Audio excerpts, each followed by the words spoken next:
Welcome, everybody, to another episode of Inside Scoop with Alex and Jeff. I'm Alex Dingman. I'm Jeff Doss. Let's go. Yes, let's go. And my shout out this week is to all the turkeys out there who are about to be slaughtered for Thanksgiving. Or already did. Yeah, but it's extremely. This is a great plate. Yeah. So Thanksgiving, I really enjoyed Thanksgiving. I'm not going to host Thanksgiving this year. This would be the first time in like 3 or 4 years, 4 years where I haven't hosted Thanksgiving. And that is great. Well, you know what? In some ways I like it because I'm going to go anywhere. You know, I can wear whatever the heck I want. You know what I mean? I can wear slippers and what's anyone going to say? It's my house. Right. You know, but my wife is one of 7 kids. So that's a lot of people. Yeah. So, and then you get, so just her side of the family is just, think about this. So 7, and then their spouses, and then their kids. Right. And then of course you get the uncles of hers, and then the aunts, and then their kids. And then you get a couple of friends that come. Like, I haven't even had a family member that comes. Like, what? And we're already too much. So I think last year, we had like 35 to 38 people or something like that. Yeah. You got to get at your table. You got to think about, what am I going to do? Now, here's the cool side. I will say this. A lot of people don't know this about me. My dad, who is in town right now, my dad is a world-class chef. Oh, wow. He's about it when it comes to food, right? So, in fact, y'all can look it up. He has the world record. He's in the Guinness. I think he's in Guinness, right? For the world's largest 100% edible gingerbread house. That is 7 feet tall. Where do you come up with this stuff, man? 6 feet wide, 6 feet deep. Wow. And for real. Now, he's also an artist, which is why he and my wife get along great, because my wife's an artist. So he like thinks up things to do, but he does it with food. So he's like, I'd like to make stained glass windows on this. And I'm like, how do you just make this thing not fall apart? So he says, I want to make stained glass windows on this gingerbread house. This is just an example. So I'm like, what the heck are you talking about, Dad? And he goes, I know what I'll do. I'll take lifesavers and I'll melt them, then freeze them, and then I have a stained glass window. Which is smart. Yeah. And it's super cool. That is. But then I'm like, how do you do that? You know, because you got to think about it. He's doing the whole thing enough to where people can go inside. Wild. So he's going to make Thanksgiving dinner for the most part. Everybody's going to make, you'll make this thing, you'll make that thing. Yeah. He comes up with some things that are just like, you wouldn't even think, right? So I'm excited for some of the stuff that's going to happen. It's going to be cool. That's pretty cool. That's pretty cool. So what is your Thanksgiving going to be? Man, I don't even know. So sounds like tomorrow night we're doing Thanksgiving dinner. So it's a little weird. So it ends up being more of like a grand slam Thanksgiving dinner than even like a family thing. So if people don't know, that's kind of cool. My first 2 black belts, my brother married their older cousin. Okay. So they're 2 cousins, and my brother married their older cousin. So for a while we would just do all Thanksgiving together. There's 3 sisters and my brother's wife, me and my brother, and my family and stuff. Since we're all there, we would just do it that way. And so now I have my girlfriend and her 3 kids are all black belts at the school. So it ends up being more of like a grand slam, like staff Thanksgiving instead of than anything. But it ends up being cool. Pretty cool. It's cool. It wasn't on purpose, but it is. You know what I mean? It's pretty cool. So that's like the family. My aunt and uncle that we usually go to, they're going down to Georgia this time. So we're just and I really don't know what I'm doing on Thursday. So I'm just excited to like not have plans, really, man. So wow. Yeah, and have some private lessons put in there throughout the weekend as well. So yeah, man. So do you do like the Black Friday thing? I don't do any of that. No, I don't need to go shopping. Jeez, come on, man. So I did that. Listen to this. So I did that a couple times. So my mom is a very animated person. If anybody thinks I am animated, which I am, my mom makes me look like an introvert. Like, wow. Extreme, right? So my mom is from Sicily, and you can tell, like, right away. Like, yeah. Bang, there she goes. So she's also a, what am I looking for? She's a photo designer, right? So she'll be like, whether it's, she's doing something with the model or the hair and the makeup or the lay down, she's a photo stylist, right? So a lot of times she'll just go shopping for her job. That's what she's got to do. So one year she says, Alex, we're going to go Black Friday shopping at the Mall of America, which was when I was in Minnesota. And I'm like, yeah, this is going to be the craziest thing ever. So we get there like 5:30 and it's like dead. And I'm like, what's going on? And it never felt busy. And then I got to thinking, well, freaking course. Yeah. That place is not going to feel busy, right? Because it's the Mall of freaking America, the largest mall in America. Right. But you want to go to a Sears or a Best Buy. Yeah. Right? That's right. That's when people get stabbed. You know? Yeah. I stay away from all that, man. I don't want to do that. But I do have a Black Friday tradition. So here's what we do. All right, go. This is thebomb.com. So my wife Lindsay and I, along with Troy Sexton and his wife Katie, we go to Chicago. So on Thanksgiving night, they'll come to my house and they'll stay here. And then we'll go to the city and we will do pre-Christmassy stuff like the whole weekend. So we'll go down there. We'll stay at the Palmer House Hilton Hotel in Chicago, which is an amazing hotel. It's one of the only hotels. It's one of the only buildings to survive the Chicago fire. And then we'll do all the Christmas bars. We'll do all this. We'll do ice skating. We'll go see all the Christmas trees at the Museum of Science and Industry. So it's a bomb. That's really cool, so man. If anybody wants to go visit like a Christmas city, like I want to go do that, Chicago is actually it's up there. Right? Yeah. There's a lot of things to like not like about Illinois, like when it comes to like its regulations and its politics and whatnot. Right. But Chicago is a world class city. It's pretty amazing. That's cool, man. We're gonna do that. I like that. Yeah, I'm excited about getting back into this Christmas time, and I'm actually for the first time maybe ever I may be home for Christmas. So yeah. Wait a minute. Wait. You mean you're not going to Super Grands? We'll go this just in. This we'll go just in about that. Yeah. Wow. Yeah. So we will see. Who knows? I may get roped into it somehow. But sounds like you're gonna. But yeah. So we've had a big week, man. Like last week was awesome. The Chelsey interview was amazing. It was just fun. And also was great to see someone who, for me, pretty close with her, known her since she was a kid. And when she was at that, like she said before, we would talk a lot about, just the things that she was doing to train and how she was feeling and what her goals were. And it was really cool for her to really just, let people know that and share that with what she was going through. So it was a big deal, man. It was an awesome one. I think most of the feedback from all that has been great. So I mentioned this last week once the pod came out that I was really honored that we had her on there and that she wanted to do that with us. And I sincerely mean that. Oh, yeah. And Jeff, you know that when she reached out to us, just not saying, I want to get on. She was thankful that we brought her up. Right. In my mind, I'm like, you're Chelsey freaking Nash. Yeah, exactly. How would we not bring you on? Exactly. Right? Exactly.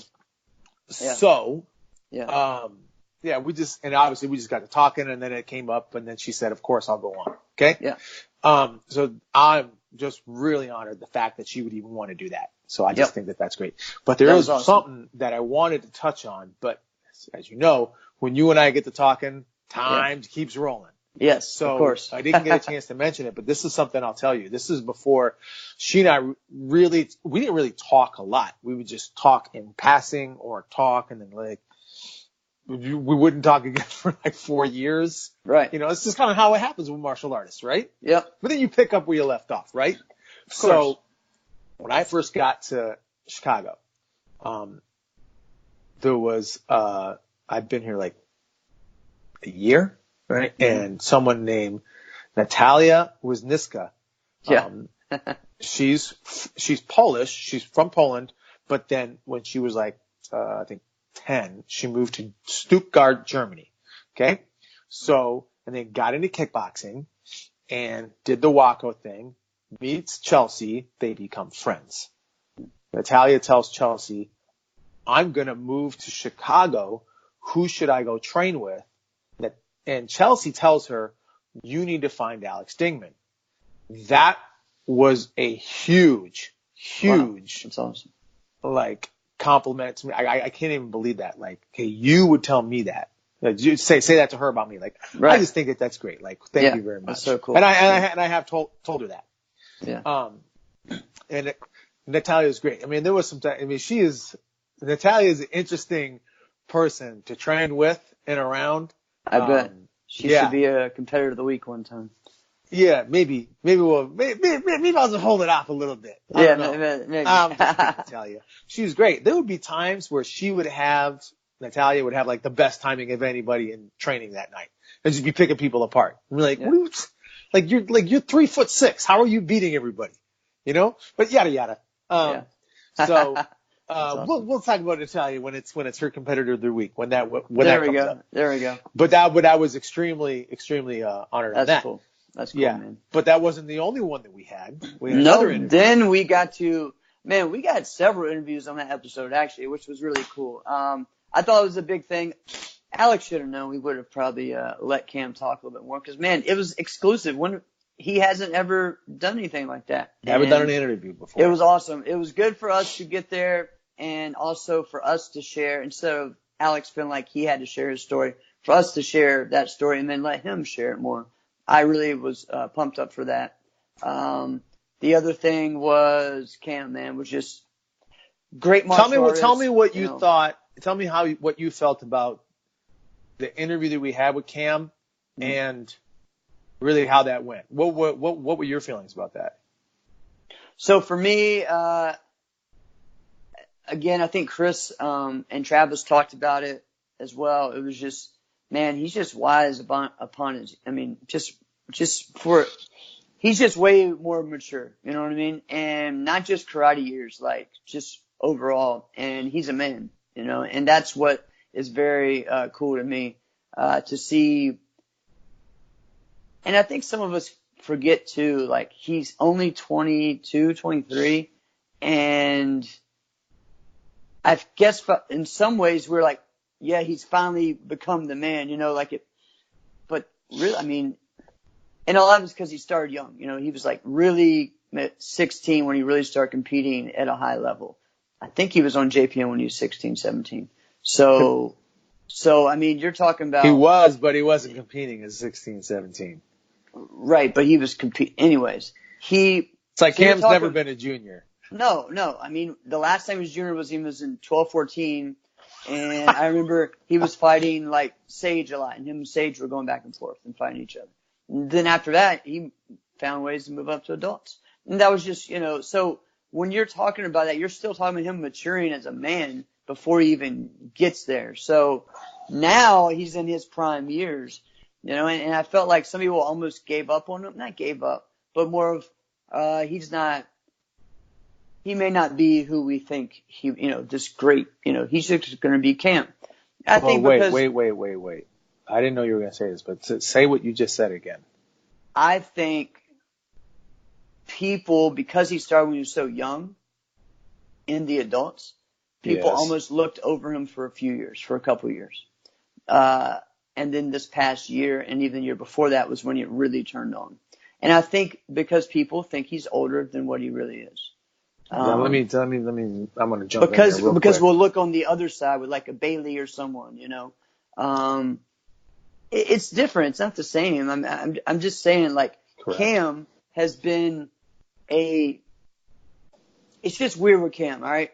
Cam I feel like he's been a man since I've known him. You know what I mean? So I just feel like there are certain people that you look at, you think they're older than they are, and in your brain you expect more out of them at certain things, right? You hit it. You hit the word. You expect more out of them, and I think sometimes we don't even realize we think that way, and so we think, okay, well, this is where he's going to be, and then, you know, because for a while he started winning those heavyweight grands a little bit, his heavyweight division, then winning the runoff, and then losing in, you know, there for about, what was it, maybe 2 years or something like that, 2 years ago, sorry. And then when he switched over, that was really when it clicked. You know, when he switched over to really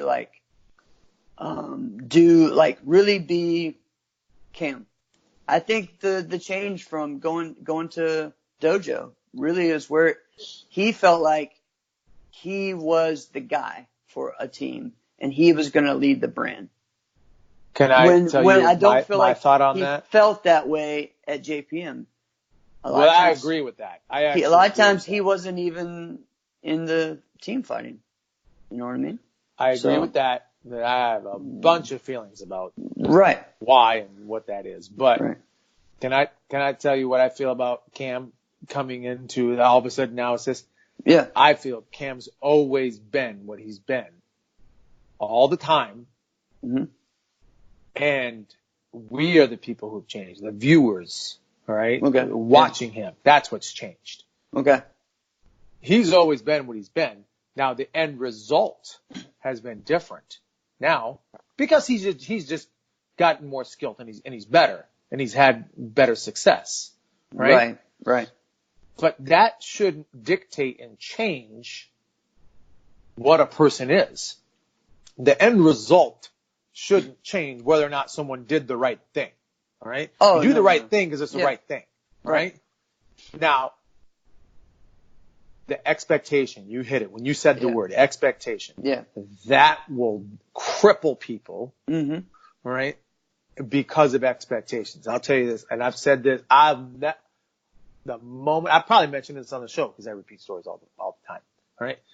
The best backhanded compliment I've ever gotten in my life. Have I said this before? Yeah. Then I'm going to say it again because it's that important. Mike Conroy told it to me. I'm training at his school. I did say this before. Yeah. And he's watching me training. And I'm winning everything. He's like, Alex Dingman, people looking at you training, they would think you're an undefeated world champion. Yeah. Too bad you're not. So, which was appropriate for him to say. Right. It was appropriate. So his expectation of me was so high. Now at that point, 5 years prior to that, like 4 years prior to that, I think it was 4 years prior to that, he pulls me aside after the Diamonds and he says, Alex Dingman, if I had a spot on my team, I'd pick you up right now. And that point in my mind, I'm like, who the heck wants to pick me up? Nobody cares about me. I'm doing my NK thing over here. I'm going to this tournament, I'm going to that tournament. I don't care. I'm going to do my thing. Yeah. When he said that, I'm like, it just shook my world. I'm like, what? Because I had no ambition to go on someone's team. It was me. It was BJ. It was Hamid. We were doing our thing. Yeah. We were going. We were having fun. We were winning, and we were winning. Yeah. Right? So when he said that, I'm like, are you messing with me? He says, yeah, but I don't got another spot. I can't. Whatever. You're blowing smoke. Right? Right. So, but then he said that, and then it was the expectation. So other people's expectations of you can really affect who you are. Right? And really affect how you perform. Yeah. So I feel like that did that in the Paul Mitchell era of Cam Dawson maybe had an effect on that. What do you think? But here's the deal with that. No matter what, Cam is Cam, and Cam is the only people that I think he really cared about their expectations was his dad and was people that, like he talked about, like the mafia, like those people that were from that era that pushed his dad to be the best he could be and that molded him into who he is, you know? And that's the huge thing. That's the Right. big thing. So if you want to say like, oh, he's wise behind his ears, he's this, he's that, no, what, and he is. Yeah. That's really a testament to the man and the father that Gerald Dawson was. Right. So Right. I think I told you this, but Cam called me after Right. the show last week. He called me and we talked for like longer than what the show was. and we just talked to talk and we just got to talking. And I tell you what, like, I like me some Cam Dawson. Yeah. Oh yeah. The way we ended that conversation is I said, hey man, you ever want to make it to Chicago? You might not make it to the Chicago area. You got a place right here. Yeah. Right. You just come here. We'll be cool. We'll kick it. We'll go do whatever you want. Yeah. Right. And and that's out there for real. Yeah. So that's awesome, man. That's awesome. Yeah. Yeah, it was a great week for us. And then, got to talk to Alex some, and then also had a good, we had a good little, what would you call it? Like appearance by Ski, which was awesome, man. So, and that was Ski, fun. Ski had some great ideas. Oh yeah. Well, yeah. And I told you he had messaged me before with some ideas and stuff. So, I liked them. And I've talked to Ski a lot about things like that. So, pretty cool, man. Pretty cool to get that perspective and that concept. So, yeah, great. It was a great week for us. And so excited to just keep moving forward and giving our take on what like we said, it's inside scoop, man. That's what we do. It's a little bit different. So, all right. So I want to get into, so right now, the WAKO World Championships. It's happening. Yes, sir. They're probably competing now since they're whatever time it is over there.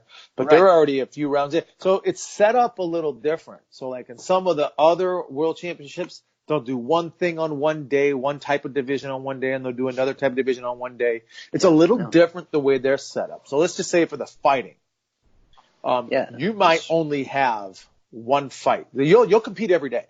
Yeah. But you might only have you have one fight that day.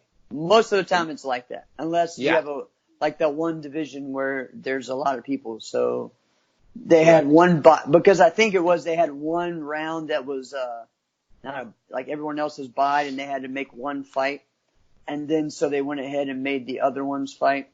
So yeah, I mean, so there's some fights that have happened. I'm sorry if other people want me to talk about other things. I can't focus on every single one of them. No. I cannot. Me neither. Right? Me neither. I don't. And you know why I can't? I don't care. That's right. I don't care about all of them. I really don't. Right. Right. There's certain ones we want to. And like, again, those represent our country. Thank you. And go out there and I hope you win. And some have won and some have not. Yeah. But we'll get into it a little bit. Not a lot because I don't care. But what has happened so far? What's happened on the forums end, Jeff? Nothing's happened on the forums end yet. Forums has not gone. No, forums down hasn't started. Honestly, I think the way they do it's either the second day or another. They'll just stop in the middle of the whole World Championships and run one or two forums divisions and let the whole place watch it. Yeah, that's the way it usually is. Yeah, they just stop it. That's they strange. stop in the middle and then they do forums for a while. Like they may do forums one day and then the next day will be weapons one day, something like that. That's kind of the way they do it. So they do 4 divisions because there's like a male weapons, a female weapons, a male soft style, a female soft style, like for weapons. And then you'll have the same 4 for forms. So one day they'll do that, the other day they'll do that. It may be different, but it's kind of like that, you know what I mean? So they'll just run that in the middle, and so everyone is watching the forums. So that's why sometimes it's a big deal. It's almost more of like a demo in some ways, but it's also became over the past few years like, who's going to get a perfect score? Who's going to get a perfect score? That's just kind of whoever wins, like all gets 10s? Yeah, all 10s, because there's, I think, 7 judges. And Because there's been a time where all 7 judges have conceded this person is perfect. Right. So I think you got to be kidding me. I think when Tyler did it, they did it that way. Tim Conkle, they did it that way for the Junior Worlds 2-3 years ago. Arturo, they did it that way. They gave him all 10s for Arturo's. So yeah. So that's forms. What? Anyways, for forms part, it's looks like the smallest divisions I've ever seen. So there's 4 for men's weapons and there's 5 for men's forms. So that's really crazy. Who's there that you know? So I know I'm excited. Nick Kane ended up stepping up and taking in like last minute. He was going, I think, originally just to judge, and then he took the spot for weapons. And Nick Kane. You know why? You know why he did? Because Cameron Woodington and someone else stopped, decided to not go. So originally, I think it was Mason was supposed to go, Mason Stowell, but he's also, there's a WKF event on the same time, and he is really high level he's really on good. that. Yeah, he's good. And so then Cameron Whittington decided not to go either a week or 2 weeks before because of just the things going on in Turkey. So, and I don't remember if we talked about that or not before, no. But you and I have talked about it privately. And then, so Nick is going on, and Nick is one of my favorite competitors to compete against. Nick King. Really strong bow competitor. So excited for that. I don't think we have anyone representing forms. There's a couple from Mexico that I know, the Forestari brothers, Santiago and Hector Solari. Both of them are competing. They're like 2 years apart and they're in forms. I'm thinking one of them will win the world title for that. And then there's the soft style. I haven't looked into the brackets for the soft style. And I guess like Aaron Smith is competing in forms for the USA. So I'm not really sure.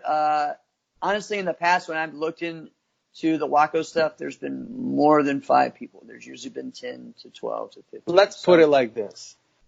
Yeah. You go to a lot of tournaments, Jeff. Mm-hmm. You go to like a lot of local tournaments. Mm-hmm. If someone wins first place at a local tournament in Virginia, yeah, versus someone who wins the world title in WAKO, who's better? Depends on the person, but yeah. Get the heck out of here! You know it's the person who won. No, all right, no. Here's the no. I get it. But time out. I've seen Hector. I've seen like Luis Fay, Solari. Sorry, I'm thinking of the wrong person. Luis Fay Forestari, whatever. Luis Felipe. Sorry, he's pretty good. He's beaten a few of the people. But again, it'll go back and forth. You're picking. Again, you're like, oh, this person's okay, and then that person's not so bad. All right, time out. And then again, if it wasn't for the Mexican or the Guatemalan or the one from America or Canada, then yeah. So right, no, I get that. If you're not from the Americas, right. Now, a few years ago, all you got to do is be a blue belt. The only person I would say that'd be different with would be someone like Chloe Bruce. Would be someone like no. What? Chloe Bruce did not have great karate. All right, but okay, here we go. Tell me I'm lying. It's a style difference, but I do think, no, I get what you're saying, and I look at her in like different ways. So, but she beat a lot of people. And she should have beaten fewer of them than she did. All right? I'll tell you this. My good friend, very good friend, Jenny Johnson Blanchard. Right? Uh-huh. Right. Jenny could kick straight up and down. Okay? Mm-hmm. Jenny's one of, if she's not on your top forms kickers list, she needs to be there. Okay? Yeah, I did some research the other day. So. I'm in. All right? Which is kind of, are we doing that next week, by the way? Anyway. Yeah. We'll keep going. Oh, wow. Stressful. Anyway. Yeah. Jenny could do that. So what Chloe really, it's not a knock on Chloe. It's just what she did. She was an entertaining act. That's what it was. It was entertaining to watch. Look at how flexible I am. But in no way was she a great forms competitor. It was entertaining. So I will agree and disagree. And you clapped and you looked at the person next to you and you go, wasn't that entertaining to watch? but you never thought that was the best form you've seen that day. Never. All right, so here's the deal with Chloe. I will say this. She has one of the best machine gun kicks I've ever seen in my life. I'm just going to tell you that because she has like the world record for most like fastest kicks in a certain amount of time without putting her You're foot making down, my right? point, by the way. And it's like, yes, but they're not soft. Then they're not for show. They're actually strong. So I'll give her credit on that. Her side kick, no. I'll just tell her, and we're going to talk about this later. No, because she doesn't turn her hip over. All right. But as she's gotten older, she's gotten stronger and she's gotten better. Now her style was really weird, but here's my deal. When I went over to WKA and I went over to other stuff and I watched the same people from her school, all of them, that was like the way they were taught. It was really weird. I don't understand it. It was different. It was like trying to mix, which we could get into, is trying to mix like traditional with creative. Because without understanding that there's a huge separation. Correct. Because over in Europe, so if you look up like creative forms in WKF, so there's a form like by the top guys, right? They have a creative division in those Japanese Okinawan style tournaments, right? So what it is, they do a jump outside crescent and then land into like a cat stance or like like they mix forms up and then put creativity into it. So it's very different.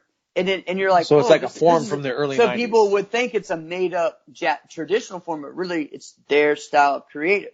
And then you look at the creative forms at World Taekwondo tournaments. Have you seen them? Have you watched any of them? Yeah. So they have some of the best tricks ever, and then they'll bounce like they're fighting and then do a blitz and then do this or that. And it's not for show, or then they'll do the little flutter kick and the switch kicks and stuff like that because that's their style. So I think there's a little bit of that. I get that's what their styles are. That's all I'm saying. So that's just something not that very great. Different. Right, to you. And I get that. And so that's why I'm asking you. You are the forms expert on this show. I'll tell you, no. I'm going to say you're a forms expert. Okay. All right. If someone wants to dispute that, what the heck ever. All right. Yeah. You're my guy. All right. You're really going to tell me that any of those other systems have great forms? No, not for creative. No. It's just exactly. No, but again, it's just if you're in that, it's all perspective, man. That's all I'm saying. So let's not go with perspective. Let's go with actuality. Right. Let's go with Jeff Doss. You're the ruler. Okay. You're watching a WAKO Forms World Championship. Okay. Who's gonna win? I hope Nick wins, and I hope Luis Fay wins. There. Well, no, they're gonna be the best, but because I know them, and they're from the Americas. All right. Yeah. Right. But let's say this. You got whoever wins there. Right. And then whoever wins Bronze. a creative division at AmeriKick. Right. Oh yeah, most stuff. Yeah. Yeah. No. And I get that it. tournament out. I can just pluck anyone. It doesn't even have to be a I get high-level that. NASCAR tournament. So let's talk about one thing that's very different that I don't really like, and I'm surprised that WAKO does this. WAKO's the only place that especially for forms, where you do your form once and you're done. So you spend all that money to go over there and that's it. Yeah. There's no finals. There's nothing they take the top two and then you do another round like they do, in WKC or WKU or any of that. Nope. You're done. And that was something I remember Casey telling me. She was like, that was my only problem. It's just, I went all the way over there. And I think the year that she went, was 99. And she made the team for weapons and forms. And then Don actually pulled her and put Stephanie in place because he felt that Stephanie's form would do better over there than Casey because Casey wasn't as creative. And you know what's crazy is he was probably right. Oh, well, even though both of them you put both of them in a division, like I said, say the U.S. Open, okay? Yeah. And you take Stephanie and Casey. Yeah. If they compete, Casey might win. But you go over there, everyone's going to say, oh, no, Stephanie Flowers, you're winning. Right. Because of her over there it's big about choreography. So very big about that. Or is it that the judges or just general people watching don't really understand what they're seeing? I still think they're getting better, but correct, that's they're something getting big better, over there. and it's gotten worlds better. It's gotten Right. worlds better, But and they're still that's behind. something. Actually, you know who really pushed that over there in Europe was John Fournette, because they would do the Bercy Festival every year over there, and he would bring people from over there, and it would be all about choreography, and that was what they liked, was hitting beats in music. So It's because it's what they knew. right. So so that's that. Let's get back into. I don't know how we got. Let's go there. to the fighting. I don't know why. I got animated with it. Yeah. Anyways, I'm looking at let's some of just the go. draw sheets. I'm looking at some of the draw sheets Time for out. the men's. Biggest surprise of all? Guess who lost first round? Tyreek. Yeah, I didn't see that coming. Yeah, he lost to Italian, I think. Yeah, I think Italian. Look. So yeah, I'm looking at some of these draw sheets, and some of them I'm like, dude, I don't know anybody, you know. So, well, let's look. I want to look because I'm gonna say, hey, it's like the NCAA bracket. Let's just pick. I don't even know who you are. Yeah. Let's pick. Let's start with the men's minus 63. Let's look at that. So is that Blake's division? And Blake won his first round. Yeah, and so now he goes against Jose Paz, who's from Guatemala, who I know both those guys. This is what I'm going to say, whoever wins that fight wins. Now, that's You're going to say whoever opinion. wins that one? I mean, because now there's some good guys from Hungary and I gotta bet and against Italy. You. I got to pick against you just because. Yeah. So I'm going to go with whoever wins that fight, because I like those guys.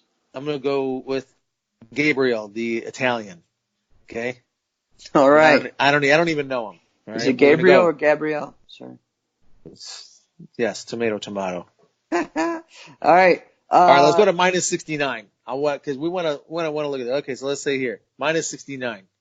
This was the one that Tyreek lost. So he lost to Tyreek lost to David Kola, and David Kola went on after beating him to beat the Greek guy. Yep, yeah. He went on. So yeah, they have a lot. It's a huge division. Actually, this has been going on since we've been talking. Right. Actually, and also on this one too, the guy from Cyprus beat Colocho, who's on proper from Guatemala. Okay, So in this one, division, I'm picking. There's a lot. There's Timmy Sarantudis, who's there, and there's Richie Verez. He's won. Yeah, he's moved on. I'm picking Timmy Sarantudis to win. All right, I'm going Richie. Minus 69, and you're going Richie. Okay. Yeah, I mean he wins world championships over there, dude. That's just what he does. So. Yep. So I just got to be different. So I'm picking him. All right, let's go to minus 74. Let's look at minus 74. Which one's Bailey's? This is Elijah's one. Yeah, this is Elijah's. So. Well, it's not just Elijah. It's Elijah. Yeah, it's Elijah. All right. Matthias from Austria. Yeah. Russian guy. Yeah, it's Elijah. I'm picking Elijah. Yeah. All right. Yeah. All right. You picked him too?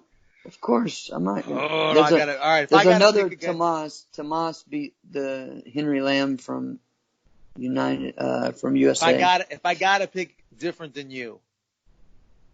No. Why? I don't want it. But I'm gonna go with the other Tomas. The other Tomas. All right, let's go to minus 79. This I think is. No, this is I'm picking Bailey Murphy. Is he? Did I miss him?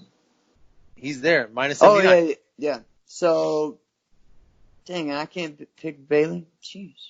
Because you picked Elijah last time. All right, so I'll go, if I can't pick Bailey, I'll pick Alex Barris. Alex Barris? Oscar Guzman's in there, too, from Guatemala, so good job. He won his first round. Here's what's crazy is because of the way that they have the system over there. Yeah. Bailey is by far the most talented, but I could see. Yeah. I could see the system and the culture of which that style of fighting is. It not a fighter specifically, but the system picking him apart, which I'm still picking him. All All right. Where are we on? Minus If 84? you're- Yeah. So Minus 84. This is actually exciting. Okay. this is a cool one. So my friend Juan Ooh. Santiago is in there from Guatemala. He's a great fighter. I hope that he You gets going with him? No. I'm putting him into the final. Against who? Uh, I'll let you pick.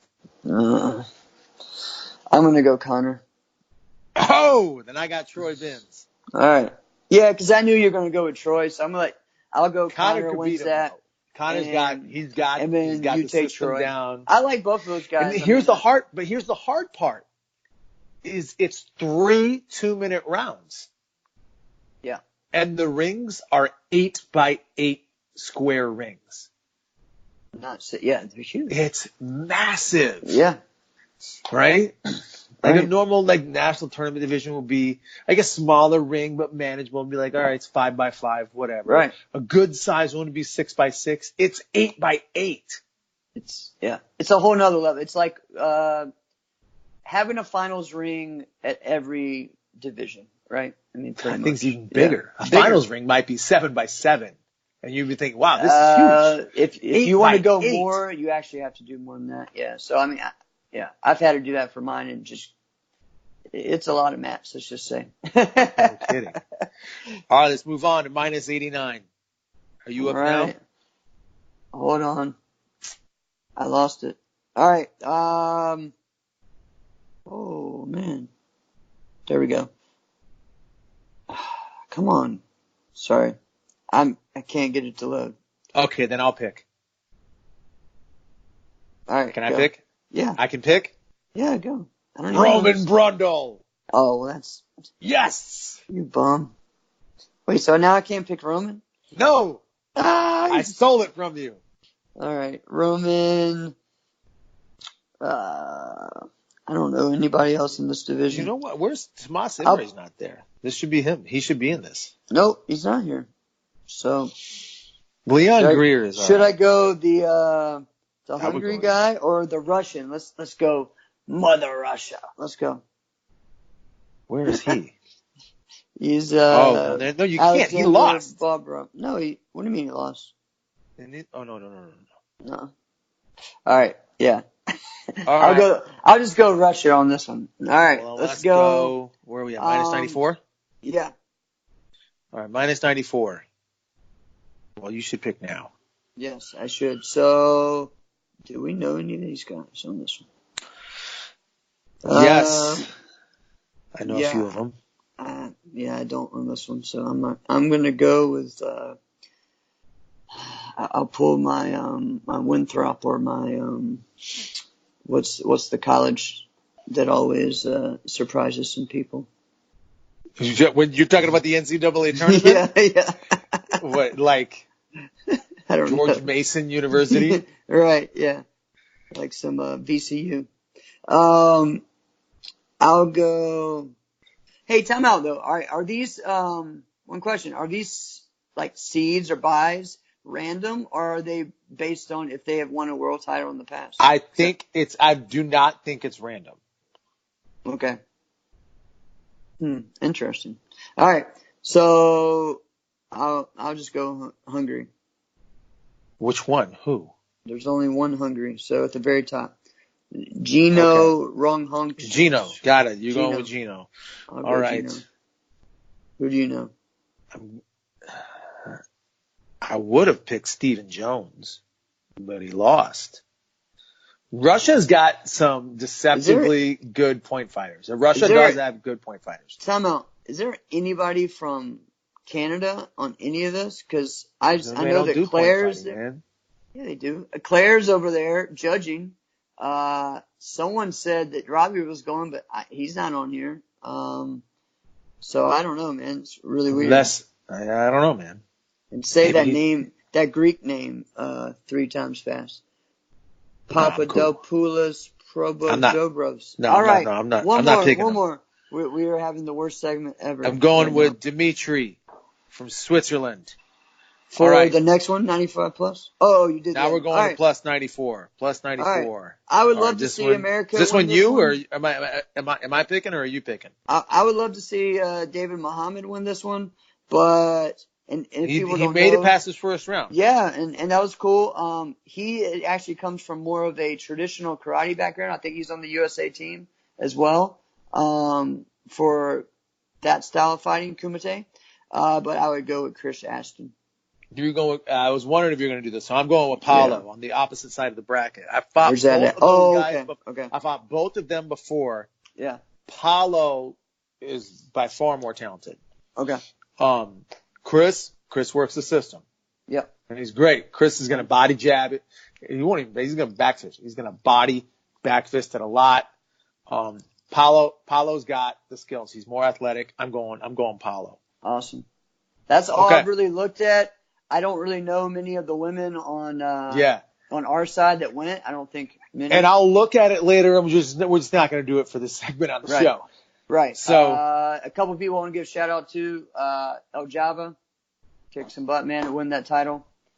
Really like that. He's going to be. I think he's going to be like an active coach at the same time, right? Right. Yeah. He's a smart guy. Pretty cool, man. So excited for that. Good luck to those guys. And kind of like what we were talking about with the just the forums, and for years, especially in forums, but even in fighting too, it was with WAKO. It was, if you wanted to be there, you probably were on JPM, right? So several people have gotten that that edge or whatever we want to call it from being on that team. And so over the weekend, there was a big gathering and a lot of big battles in California, in LA. Jam is a huge gym that has a lot of different things there. And so, is it an acronym for something? Joining All Movement. So cool. there's I didn't know that. I was just wondering. All kinds of stuff. I mean, it's not just tricking or gymnastics gym. It's parkour. They have kickboxing. They have grappling. All the stuff there. So really cool. Word. Travis Wong runs it. He also has a podcast that he puts on for tricking and stunt people. So he's in the stunt industry. All right. We'll have to plug that sometime. And where was I going with that? Oh, so a lot of cool things. They had Michael Guthrie and Jacob Pinto versus two breakdancers as a featured kind of battle. Like two of the best breakdancers. Yeah, that happened. It was awesome. It wasn't, they did a vote. It was just, hey, our two best versus your two best. Go at it. It was cool. It was really cool to see. I mean, how could you really pick? Because it's two completely different things. They didn't vote. They didn't vote. No, they just did our best versus your best, and it was cool, man. I mean, they really killed it. Good to see Jacob Pinto back. So that was cool. Yeah. But at the same time, like the next day, they did a JPM tricking seminar. Now, Mackenzie Emery was there, who is an active member.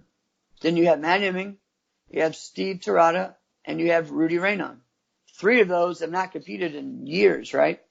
And all four of those people can travel anywhere around this world and say that they don't need to use the word JPM to get tons of people there, right? They've all accomplished something in the sport, out the sport, around the sport, teaching in the sport, everywhere. But I thought it was weird that they promote it as JPM tricking, and I was just like, okay.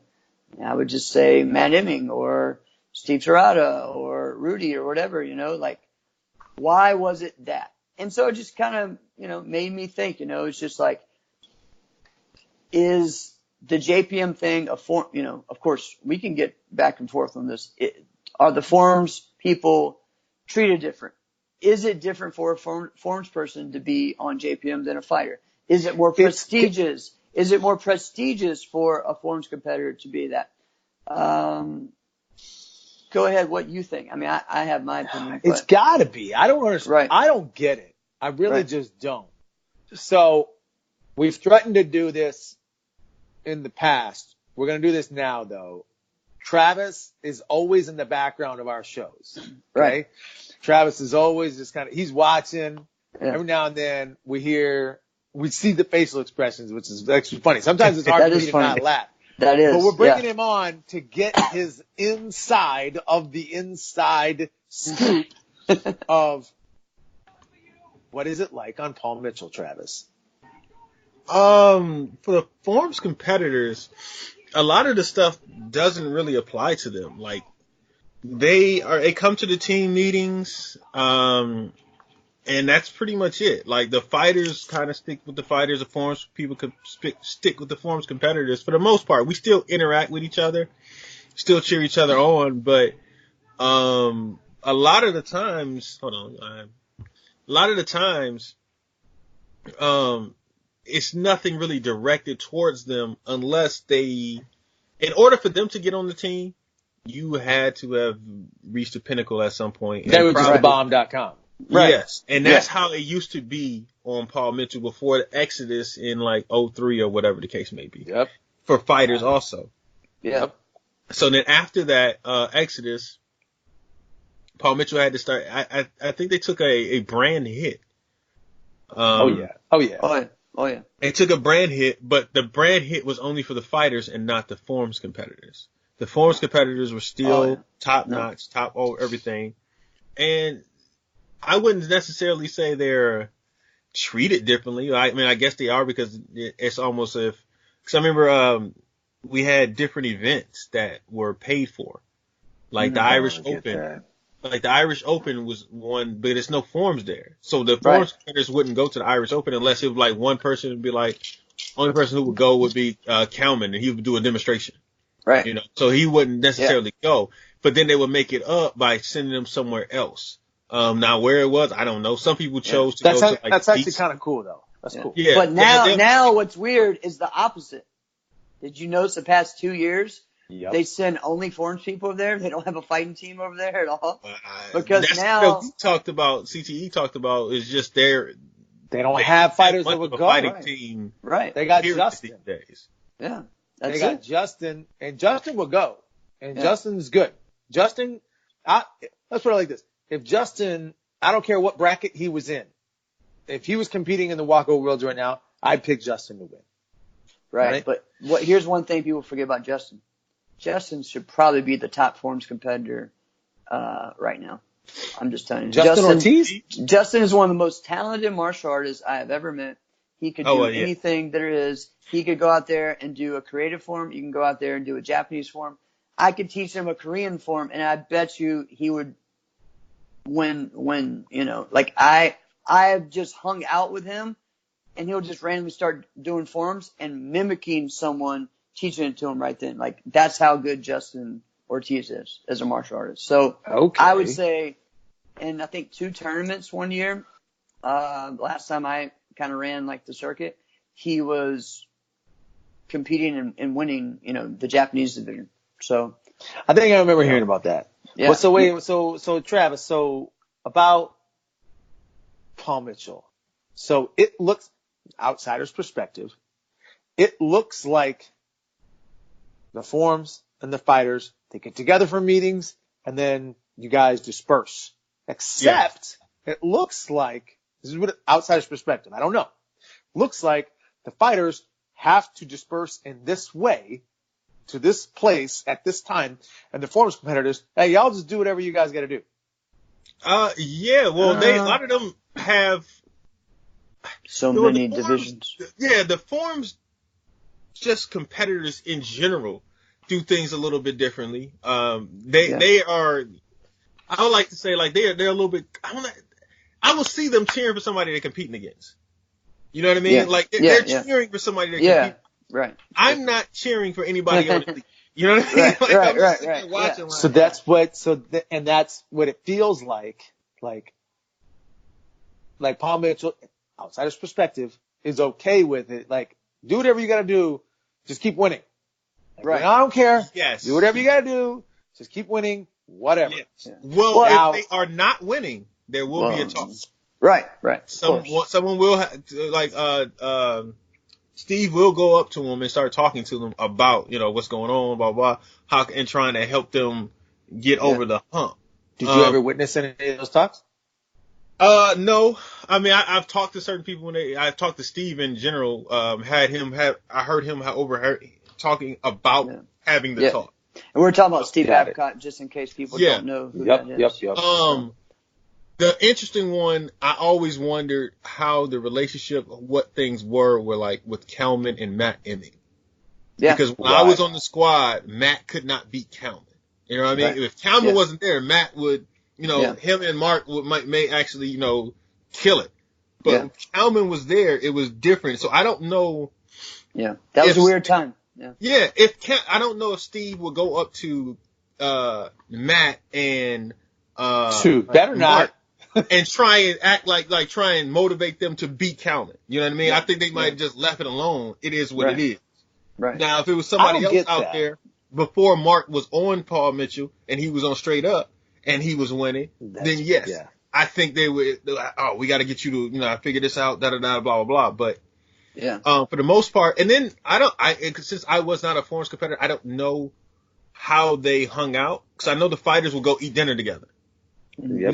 Not necessarily I don't remember ever being there with, unless with the exception of Kelman being in Ireland, he was with us. You know what I mean? Other than that. Yeah. It's very different. I mean, because again, like I said, I've always been the Forms guy on a fighting team, right? So I would hang out with the fighters. I would do this and that. If there was a Forms person that even talked about being brought on, I was talked to first about it. You know what I mean? So that was a whole different thing. And then I'd be like, yes, let's do it. I'll do these two divisions. They would do these two. But Paul Mitchell is the anomaly. But it's the only team. Hey, let's get every top Forms competitor on there. And what I guess for me, it's almost, in some ways they oversaturate it too much to where like everyone on stage is Paul Mitchell. And that's what they want. That's what they want. But also, all right, don't you think that Reed and Jackson have a little rivalry against each other? They want to beat each other. Right. I know they do. And and guess what? Cole does too. Cole wants to beat him too. So it's just a little different, Well, time out on that. At one point, I don't understand that. So like, Travis, when you brought up when Steve would talk to someone to like motivate them, that doesn't make sense to me. It doesn't, I don't get that. It's just like, all right, like if someone was in sales for their job, like, all right, you sell this, you're going to get this commission. That's how you get paid. Okay.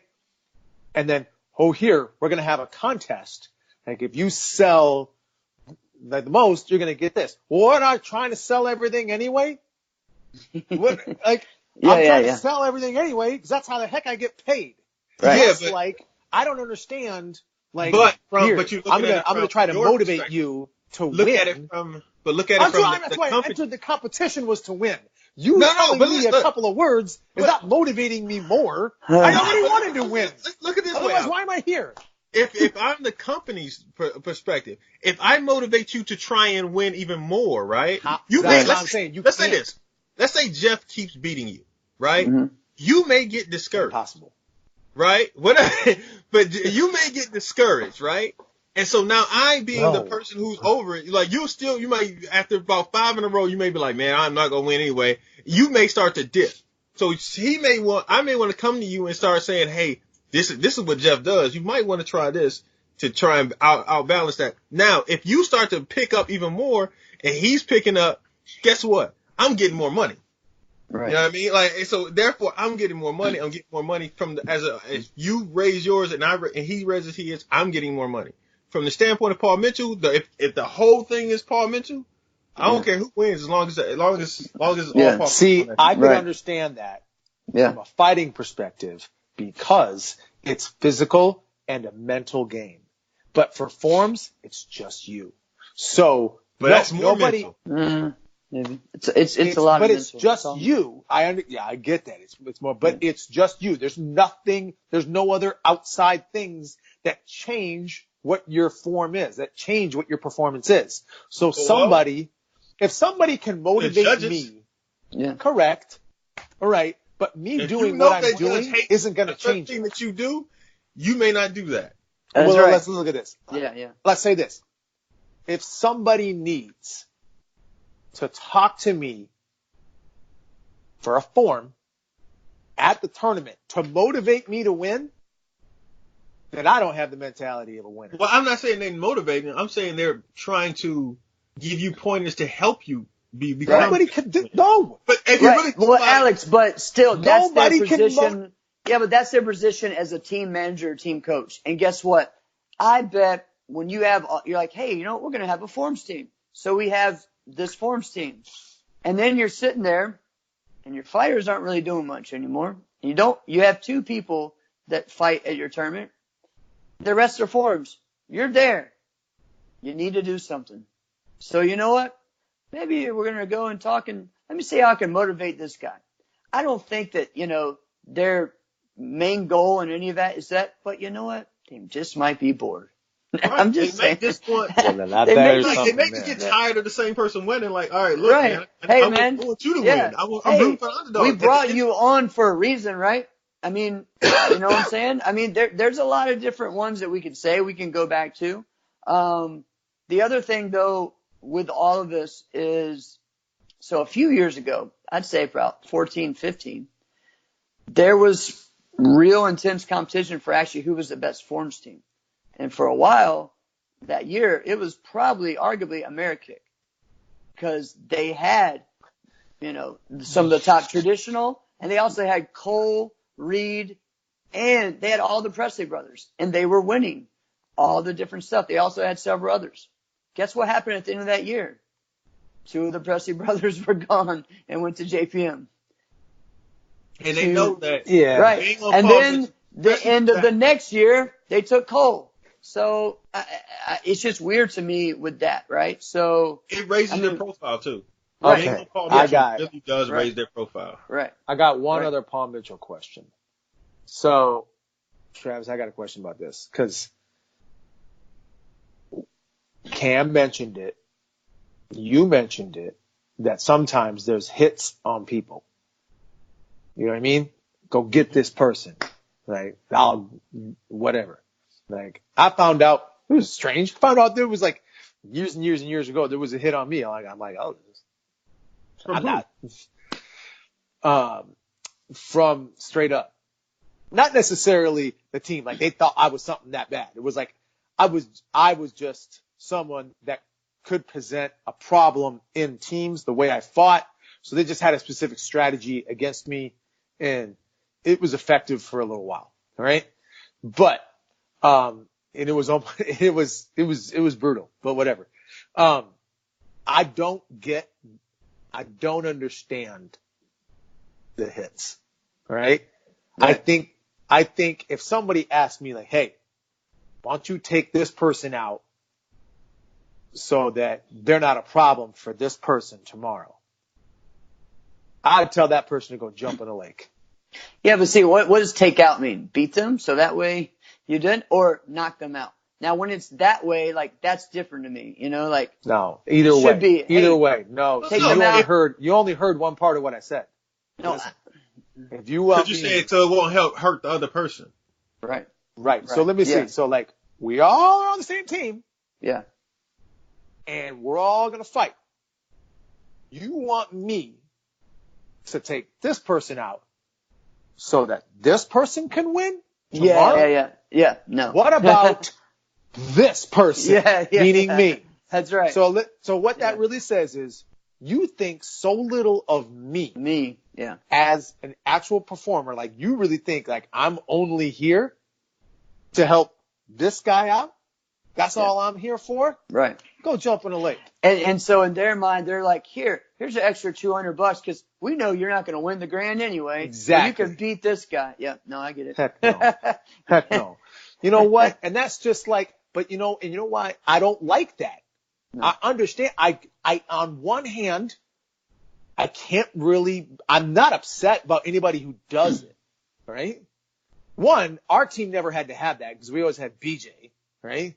If we ever really wanted like someone to take someone out, like, go for it, BJ, go do your thing. Like, he takes people out not unintentionally, if we ever actually told that guy, go knock that person out, right? This would be the scariest thing in the world. Dude's knocking me out, right? We're homies, right? Right. But so we've never done that. I don't get that. But to say like, no, you go take that guy out so that guy can win.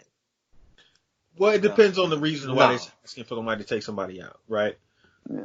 So, I've been a hitman before, all right? Not necessarily to injure them, but to punish them, right? One in particular, I don't know why this happened, and it was just known that this was about to happen. Morgan was fighting at a tournament, a local event, right? Okay. She won the women's division. Some other guy, it was like a local taekwondo event. And some guy won the local, for whatever reason, they decided they wanted the man and the woman to fight. It was the most ridiculous thing. I've actually been to a couple tournaments like that. Yeah, me too. I've fought. It's so funny. It's Morgan was spanking this guy, right? Yes. Right. She's killing the guy. He gets mad and he starts hitting hard, hitting late, all this other stuff, to the point where they stopped the fight and Morgan, whatever. So it gets back to me what actually happened. Yeah. So, and that's a different scenario. I know what I'm saying. Yeah, but still, when it came back to me, because at the time Avery was about 13 years old, right? Yeah. When it came back to me, I was like, "What?" I was like, "What tournament was it? Is there gonna be another one?" He said, "My uncle's like, yep." And I was like, "All right, fine, I'm gonna go." And I don't think I had even fought in a while, so I grabbed my stuff and I went there to go beat this guy up. He didn't show. No, he didn't show. But if he was there, it was on site. Like I was going to punish him very badly. I was going to be there trying to break ribs, jaws, fingers. I don't care. He was getting taken out. You know what I mean? So I understand it from certain aspects. Yeah, that's different. You know what I mean? Yeah. So certain aspects I understand it. Other aspects of just injuring somebody because they have beaten somebody else on your team, that's a little. The chance thing, right? I get it. I get they feel like they felt very disrespected about that. I don't get the chance thing. Yeah. I think that chance thing has got to go way deeper than just that. Because if it's just that, I don't get that. Chance has been around longer than people think, too. So there might have been. Yeah. That's why it's got to go way deeper than just that. Right. Well, there's got to be more to it. I mean, you don't know what sets people off. Right. You know what I mean? Like certain things, certain people, like what doesn't bother me, but it'll bother the hell out of this other person. It's not hard for Chance to get under your skin, to piss people off. Yeah, right. Exactly. So I don't understand why he did it either. I think it's over exaggeration, but I mean, let's be realistic. Each one of us has been spent enough time in martial arts where we were not on Paul Mitchell. Right. And I know one for a fact, when I was not on Paul Mitchell, you could not show me anything Paul Mitchell without me smacking it out of the way. Like, I don't want to see that. I'm competing against. Yeah, my comment in our message was about that. It's just like, yo, I'm not wearing none of that. I'm not doing that. I'm not talking to those people. So it's like, it is what it is. Yeah. So that plus Damon was already mad, and so it is what it is, man. Whatever. Yeah. Right. Well, let's say this. Let's say, okay, but let's look at it flipped. Let's say there was a T-shirt that said, "Oh, Team Gypsy this, Team Gypsy that," and Damon took a video and said, "Forget this garbage," and threw it away. I think they would love it. I think Gypsy would love it because it would validate them. Right. You know what I mean? Like, then look at what you just said. So what that's acknowledging is that one is here, as far as who you are as a team. So it's no prestige. It's nothing out here that could ever rival the influence and prestige and brand of Paul Mitchell in sport karate. Unless somebody. Why let that bother you? Why let that bother you? I don't understand. Why let that? Yeah. Why do people let that That's bother? a deeper. That's a I deeper That's don't deeper understand. conversation. Like, oh, he didn't shake my hand. That's a Big deeper freaking deal. You're not fighting. conversation. Why do you Right. care if But- he shakes your hand? so You're not even fighting. I think it's not just like, I think Damon takes like his position very Yeah. seriously. And I don't think it's just him. I don't think he took that personally as far as him as Damon Gilbert. I think he took it personally as his position, and that he needs to step up to represent that position and the pride of JPMs. That's just what I think. I think Honestly, that's my honest opinion. Yes. Dame's my boy and everything. He's probably gonna be mad at me for this, but I tease him all the time about this. Officers have thin skin. Yeah. You know what I mean? Like, you are supposed to respect me.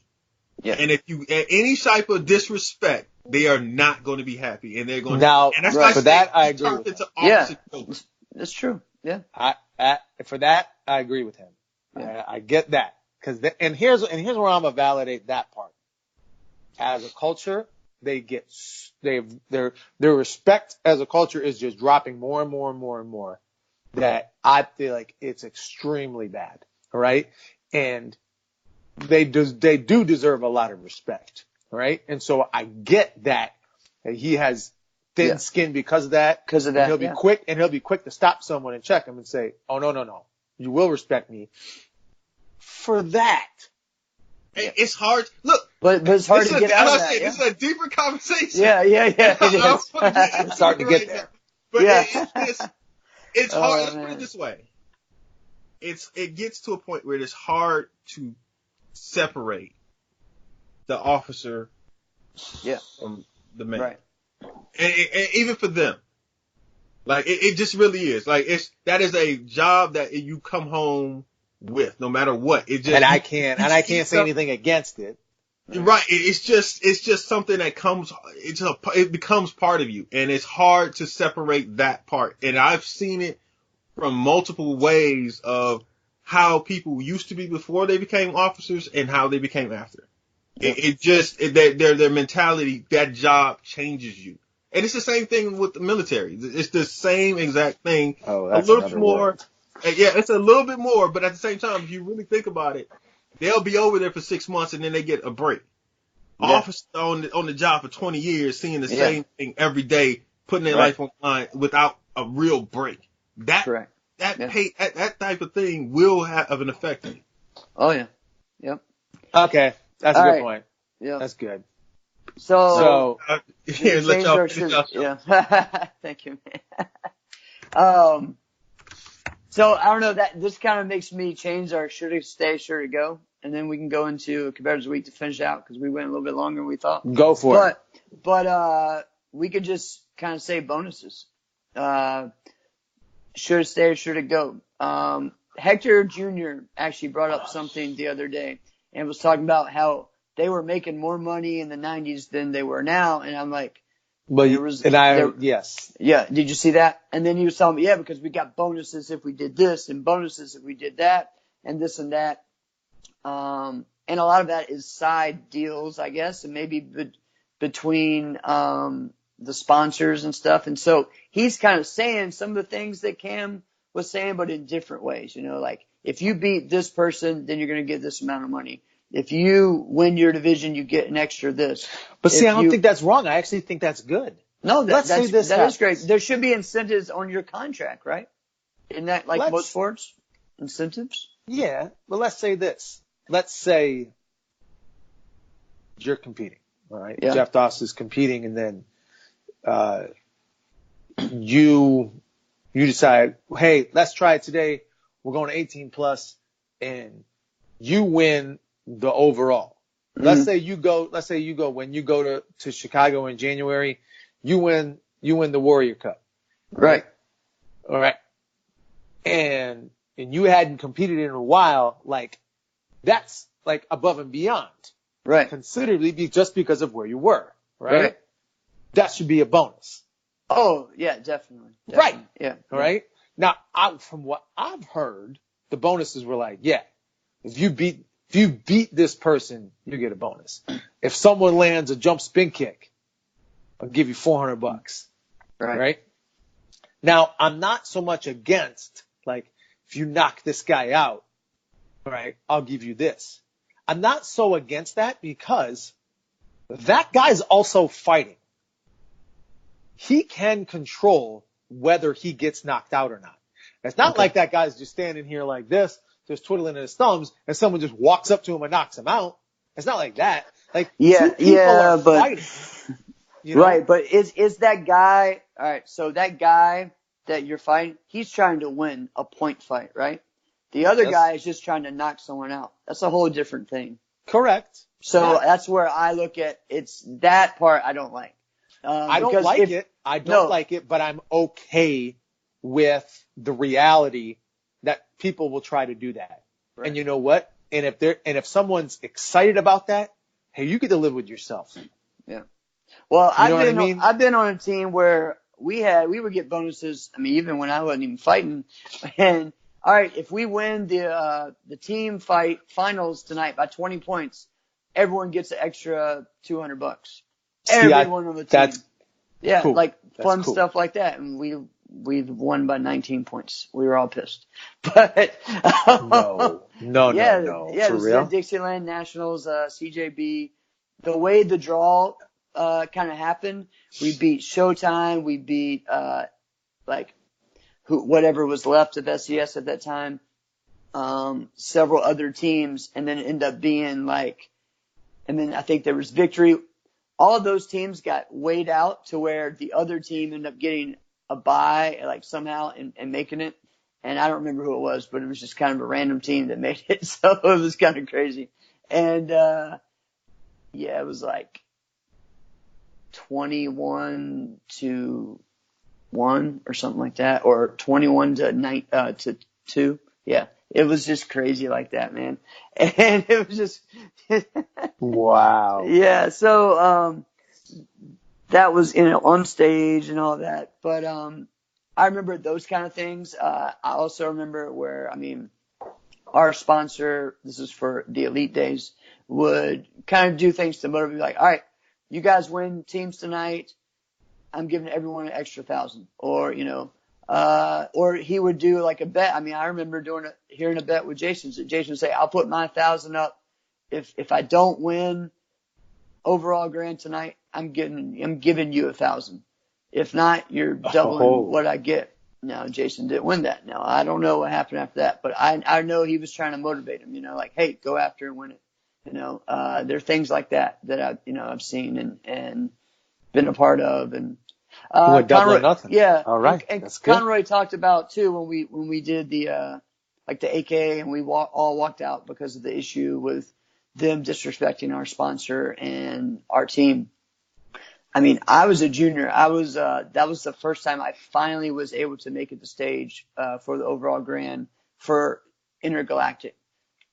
That could have changed my year. And I didn't do that. Now I did get money, which I probably would. I don't even know if they were giving money for that for juniors, but he did give me something to make, hey, thank you, and that was cool. But who knows what would have happened with my year if I would have been in the final. Yeah. But anyway, so yes or no? I think bonuses. I'm okay with it. I think bonuses should happen. And I don't know if they still exist. I just don't like the knockout stuff, but whatever. I don't like the potentially injuring people thing. I don't like that. But correct. I don't like it, but hey, if somebody knocked me, if we're fighting and somebody knocks me out, I'm in the fight. Right. I have an opportunity to control whether or not that happens to me. That's right. Protect yourself. No, I get it. Then if there's late shots and if someone's going, I still have an opportunity to control whether or not that actually happens to me. Exactly. So I get it. I don't like it, but I'm okay with the reality that things like that happen.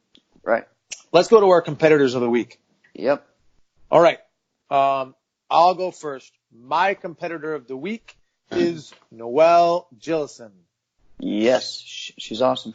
She really is. So when I first met Noel, it was the end of 2013. No, it was the beginning of 2014. Here's how. So I got married December 14th, 2013. Okay. So my wife and I, we waited till after Christmas to go on our honeymoon since we got married in the middle of December. Mm-hmm. So we go on our honeymoon. While I'm on my honeymoon, Mike Welch reaches out to me, right? Says, hey, Mm-hmm. I want you to work with this student of mine. Her name's Noel. I'm like, what do you want me to work with her on? Right. Right? What am I gonna? He's like, no, she was just the number one in her division, in NASCA for fighting last year, and 99% of what I do is forms and weapons. Right. I just don't have the time to focus on fighting. Right. And I said, I got you. Okay. I get that. So Right. she and I would train. So she was about 2 to 2.5 hours away from me. So when she would come, I said, okay, we'll figure out whenever you come, I want to try to make it worth your while. I think that would be silly for you to drive 2.5 hours. Right. Us train for 2. And Yeah. you drive 2.5 hours back. Yeah. So I will set it up. And I did. I say, I'll set it up for as much as you want. I'll get extra people in here. We'll figure this out. Right. But at the same time, I'm also dealing with a 12 or 13-year-old. There's only so much they can handle of fighting at one time. Right. So, yeah. But and she's a good fighter. She really is. She is. She's got a fighter's spirit. Yes. Big time. But her tricking is legit. So I remember, she's probably 10 years ago, right? Was at a tournament and saw Anthony Atkins. Mm-hmm. And I'm like, oh man, haven't seen you. Which at that time felt like 10 years. It was probably like 5, whatever. Right? Probably more. Maybe. So I'm like, man, what's going on? And we just got to talking about other competitors. And here's what he says to me. He goes, that Caitlin Deschelle, she tricks like a dude. Yeah. And I'm like, you got a point. Because Caitlin's tricks were just above and beyond what everybody else was doing with the women at that point. Right. All right. And then that was Caitlin. Noel was like that. But now it started to change. Now you got Mackenzie Embry. Now you got Sammy Smith. Now you got Haley Glass. They're starting to be, the women are stepping up. Oh yeah. Like even the girls, the teenagers, they're stepping up. Noel's like that. She is my favorite. Like if I'm watching, like the girls' forums, I just want to see if Noel is in it. That's really what I was. I want to see, is Noel there? All right. Yeah. We'll see. No, I'm a big fan of hers as well. Love watching her and Hunter do their team form right now. That's really cool to see them. Do you though? I don't think you do. No, because you hate I don't like team forms. Yeah. Because Jeff Doss hates team forms. It's true. Anyways, no, it's awesome. Really enjoy Noel. Got to spend a little bit of time with her when the brief run we had is Haya in a Finabusa thing. And, and so just several, just hanging out and, just talking to her and not coaching her, but, just, sharing things about my experience and stuff like that. And it's been cool. Pro tip. Yes, some tips. So, pretty cool and excited to see her keep growing. So, my competitor of the week is Zoe Brown. So Zoe Brown is from Canada. She is I think right now she is currently the number 1 Canadian, female kata competitor in the Canadian national for traditional karate, right? Word. She is probably the front runner right now to make the Olympic team for Canada.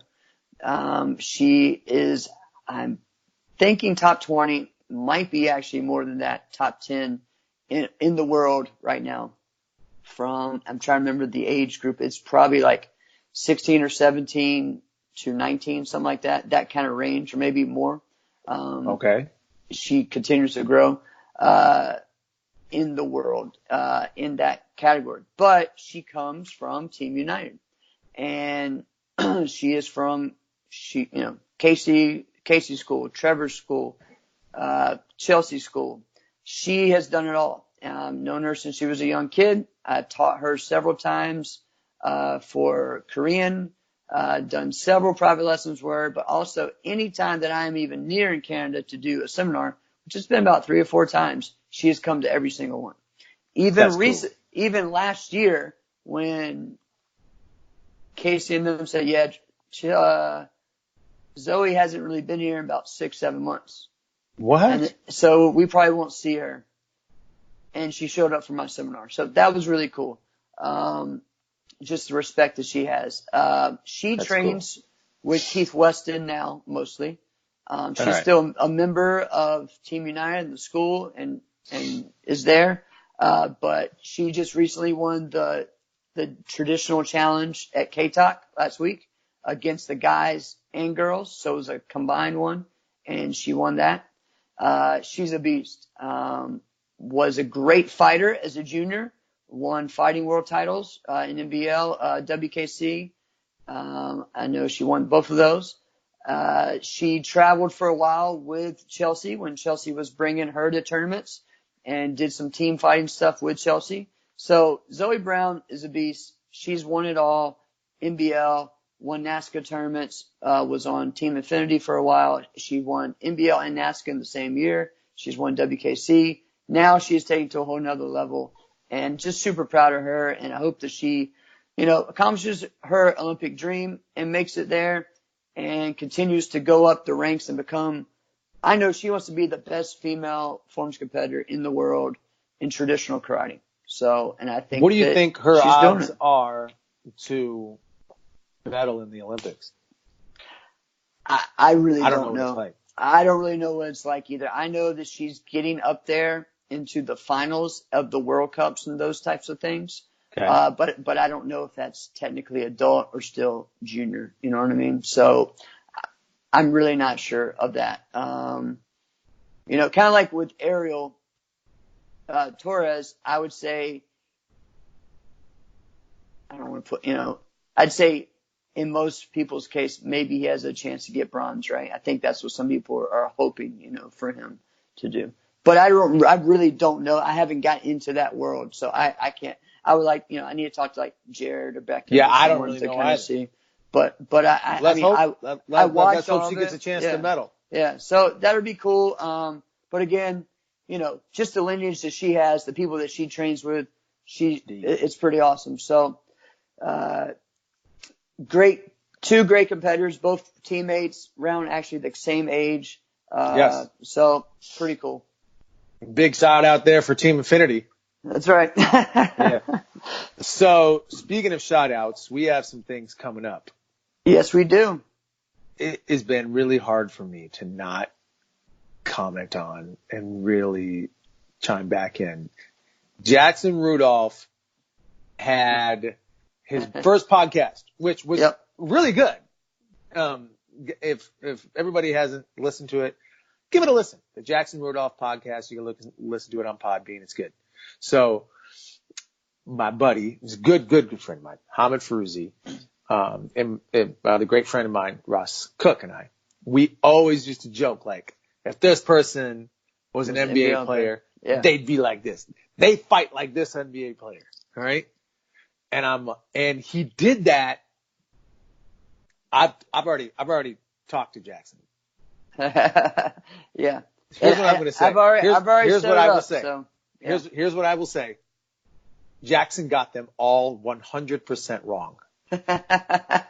So we can't wait. There's actually one person I agree with that he said. There's one person I agree with. Yeah. Every single person he got wrong. That's what I will say. That's right. And I can't wait to get into it. But that's not the first one that we're going to have. No. We have a big one. Jeff, drop it on us. So in December, and what we're going to do, we're going to try to do one a month, one interview, one guest a month. And in December, we're going to have the legendary John Chung. And he's going to talk about, the beginning of musical forms, the 80s, where it came from there. And he's actually celebrating this year his 50th year in martial arts. So he's going to just share some stuff. And that is huge. He's an awesome dude. One of the smartest people I've met in our industry. And so excited to hear, get that history. And then in January, so many things to ask sure. about. So many things to and talk I'm sure about. we will get into our Japanese versus Korean thing even more. So it's going to be good. Yes, we will. Yes. And that would be the week after I drop my kickers list. So he may be So we're doing our kickers list next week. Yes. So listen to what we got going on, guys. This is huge. Start marking your calendars.